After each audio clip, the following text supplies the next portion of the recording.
Hubo un momento hace más de 1000 años en que todo parecía posible. Imagina la escena.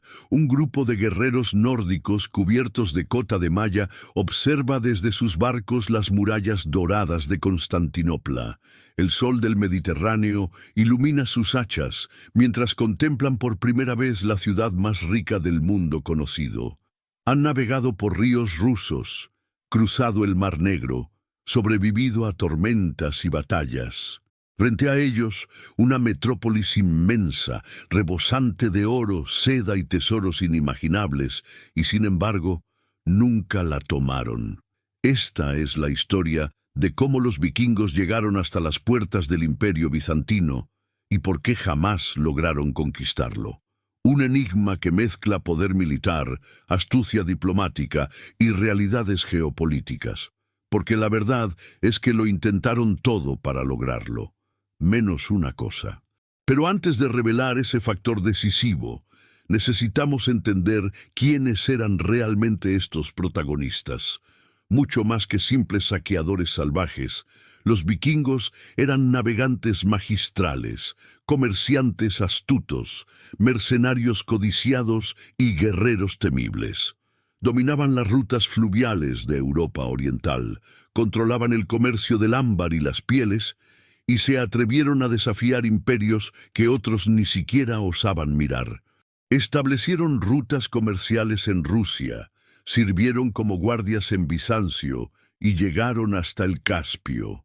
Sí, los vikingos estuvieron a las puertas del imperio más poderoso de su época, mucho antes de que cayera ante los otomanos. Según las crónicas bizantinas y las sagas nórdicas, que eran testimonios escritos por cronistas imperiales y bardos escandinavos, oleadas de guerreros llamados varegos navegaron hacia el sur desde el año 860 después de Cristo, atacando las costas del Mar Negro y amenazando la capital imperial.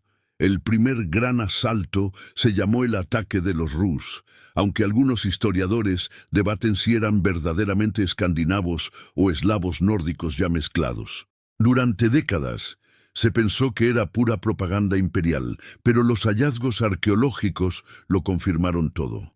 Monedas bizantinas en tumbas suecas, espadas francas en Constantinopla, inscripciones rúnicas mencionando Miklagard, la gran ciudad. Era la evidencia irrefutable de que los vikingos sí llegaron. Entonces, si podían saquear París, conquistar Inglaterra, fundar reinos en Sicilia y sobrevivir en Rusia, ¿por qué no tomaron Constantinopla? La respuesta no es simple. Es una combinación de factores, cada uno más revelador que el anterior. Primero, el poder militar bizantino. A diferencia de los reinos fragmentados de Europa occidental, los vikingos no enfrentaban señores feudales divididos. Enfrentaban un imperio organizado con ejércitos profesionales, estrategas brillantes y la temible arma secreta, el fuego griego.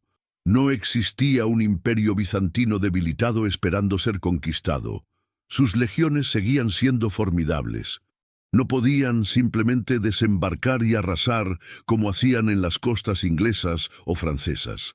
Segundo, las fortificaciones. Aunque hoy imaginamos Constantinopla como una reliquia del pasado, la realidad para los vikingos era aterradora. Las murallas teodosianas, triples líneas defensivas de piedra maciza, torres de vigilancia y fosos profundos. Atacar monasterios indefensos era una cosa. Asediar la ciudad mejor fortificada del mundo era algo completamente distinto. El perímetro era inmenso, la guarnición numerosa y los defensores experimentados. Tercero, la diplomacia bizantina. Los vikingos no llegaron a un imperio ingenuo. Se encontraron con diplomáticos que dominaban el arte de la negociación, el soborno y la manipulación. Y aunque algunos intentaron atacar, los relatos históricos hablan de tratados ventajosos, pagos generosos y ofertas irresistibles. Los bizantinos llamaban a estos guerreros varegos y pronto descubrieron que era más barato contratarlos que combatirlos. Para que una conquista tenga éxito, no basta con atacar, hay que sostener el asedio, Y sostenerlo implica algo mucho más complejo que lanzar hachas o quemar barcos. Implica mantener líneas de suministro, coordinar fuerzas dispersas y resistir contra ataques sin perder la moral. Los vikingos lo intentaron, pero el Imperio bizantino era implacable. En primer lugar, la distancia.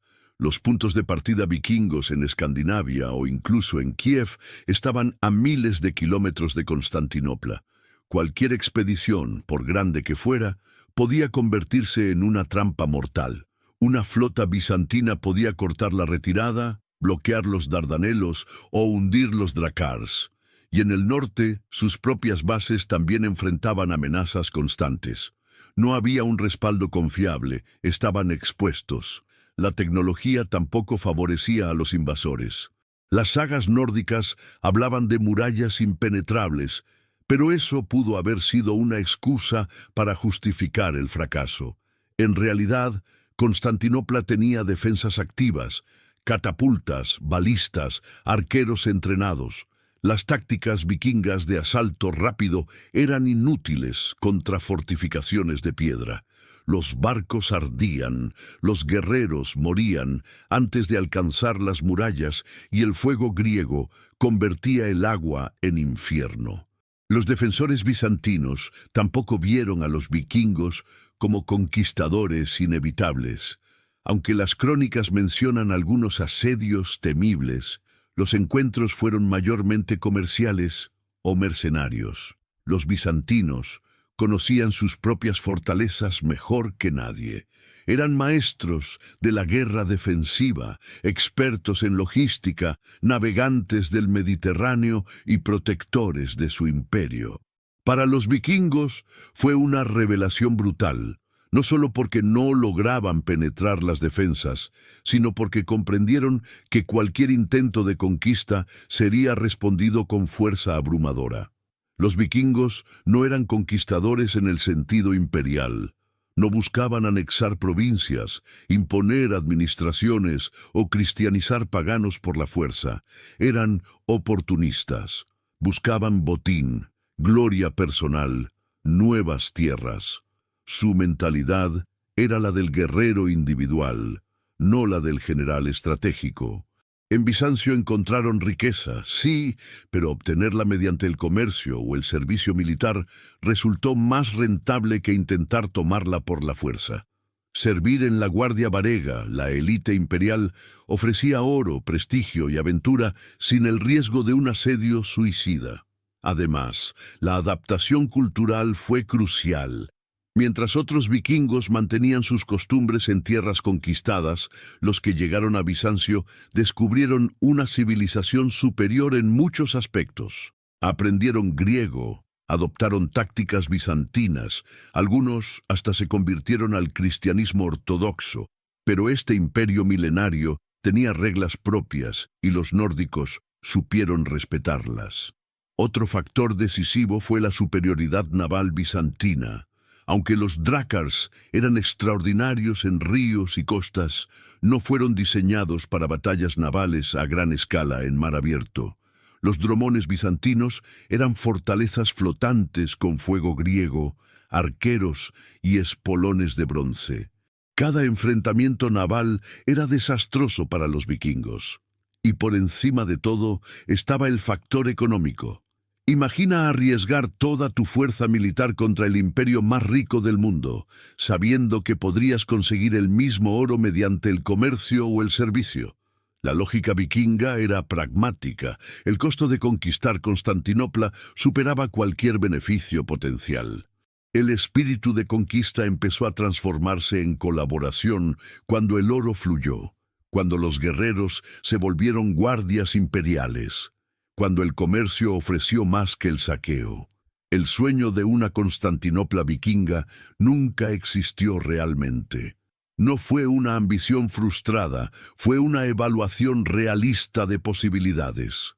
Durante siglos se magnificaron los ataques vikingos, relatos de flotas enormes amenazando la capital. Pero la historia confirma lo que la lógica sugiere.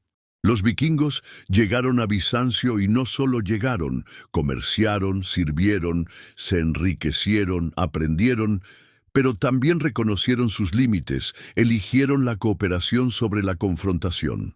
En las crónicas bizantinas, los historiadores registraron pruebas claras de presencia nórdica, hachas vargas en la armería imperial, inscripciones rúnicas en Hagia Sofía, tumbas de guardias escandinavos con ajuares bizantinos. Los tratados comerciales del 907 y 911 después de Cristo entre el príncipe Oleg de Kiev y el emperador León VI formalizaron lo que ya era evidente.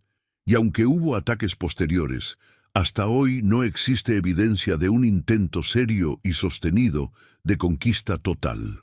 Los registros históricos escritos, como la Crónica de Néstor y los Anales de San Bertín, narran expediciones al sur, ciudades saqueadas en las costas del Mar Negro y tributos pagados, pero también mencionan acuerdos comerciales, conversiones religiosas, matrimonios dinásticos y la integración gradual. Estos testimonios, preservados en monasterios y archivos imperiales, fueron copiados durante siglos. Por eso, la línea entre ataque y negociación se vuelve compleja de definir. Lo que está claro es que al enfrentar al imperio bizantino, los vikingos encontraron exactamente lo que buscaban. Había oro, había mercados, había estructuras políticas con las que negociar. Lo que descubrieron fue oportunidad, prosperidad y beneficios mutuos, con incentivos económicos claros, con capacidad de enriquecerse mediante el servicio y con otras conquistas más fáciles disponibles en Europa occidental. Bizancio pasó de ser un objetivo a ser un socio comercial. Mientras tanto, en Europa los tiempos estaban transformándose. La era vikinga evolucionaba hacia nuevas formas. Las bandas de guerra se convertían en ejércitos reales, los jefes tribales en monarcas cristianos, los saqueadores en comerciantes establecidos. El impulso destructor dio paso a la construcción de estados, y con ello los ataques a Bizancio se volvieron innecesarios. Siglos más tarde, serían los cruzados quienes saquearían Constantinopla en 1204. Pero para entonces, los vikingos ya eran un recuerdo distante. La historia recordaría a los otomanos como conquistadores de Bizancio, pero olvidaría que los varegos habían sido su guardia más leal. Lo fascinante es que si los vikingos hubieran tenido una visión imperial, más coordinación o simplemente una tecnología de asedio superior, el destino del Mediterráneo oriental podría haberse reescrito completamente. Quizá hoy hablaríamos de emperadores nórdicos en el Bósforo. Quizá los nombres de las dinastías serían escandinavos. Quizá los libros de historia narrarían una conquista épica diferente, pero no ocurrió así. Bizancio permaneció invicta ante los vikingos, no como una derrota, sino como una lección de pragmatismo, como un imperio que fue respetado, nunca conquistado. Si esta historia te hizo comprender a los vikingos desde otra perspectiva, imagina cuántas otras verdades aguardan bajo capas de mitos repetidos. Aquí en Vikingos sin Censura revelamos la historia real sin romantizaciones, sin fantasías modernas. Suscríbete al canal y activa la campana para seguir descubriendo las verdades ocultas de quienes forjaron el mundo medieval. Nos vemos en el próximo capítulo.